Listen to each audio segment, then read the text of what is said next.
Bom, então vamos lá. Questão número 6. A relação entre fenômenos elétricos e magnéticos pode ser verificada por um experimento consideravelmente simples, utilizando dois pedaços de arames metálicos de comprimentos diferentes. O segundo com o dobro do primeiro, um ímã e um multímetro. O multímetro ele lê tensão, ele lê corrente e, lógico, também lê resistência quando necessário.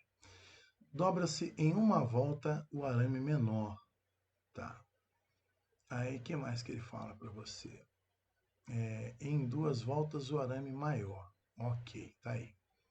A figura a seguir ilustra essas duas configurações. Considere que nos dois casos faça passar um ímã em um multímetro ligado que permitem medir a tensão, corrente e resistência elétrica. Nesse contexto, quais as opções indicam o que pode ser observado pela leitura do multímetro? Lembrando para você que a sua força eletromotriz induzida é dada pela variação de fluxo em função do tempo e que, nesse caso, você está variando o seu campo magnético, já que a área da espira aí da sua bobina não muda sobre o tempo.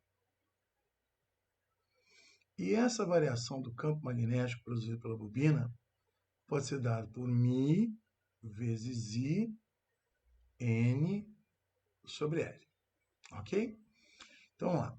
Como não há uma fonte de tensão, nenhuma corrente será produzida nos dois casos. Errado.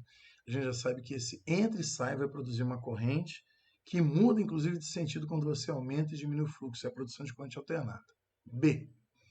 Depois da passagem do ímã, haverá uma corrente elétrica residual devido à magnetização do arame. Não sabemos nem se ele é uma substância ou um elemento que pode ser magnetizado.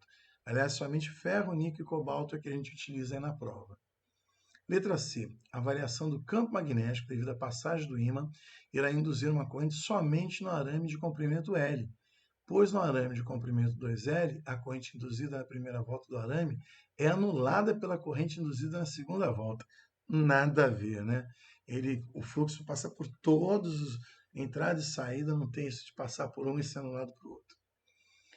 A variação do campo magnético devido à passagem do ímã irá induzir uma corrente elétrica nos arames, sendo que a corrente no arame de comprimento 2L será o dobro da corrente no arame de comprimento L.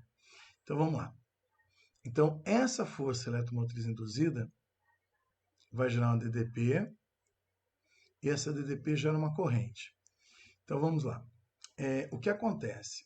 Você notou que aqui você tem uma espira em um comprimento L? Então, no primeiro caso, você tem N sobre L, onde N vale 1 e o comprimento vale L. No segundo caso, você tem duas voltas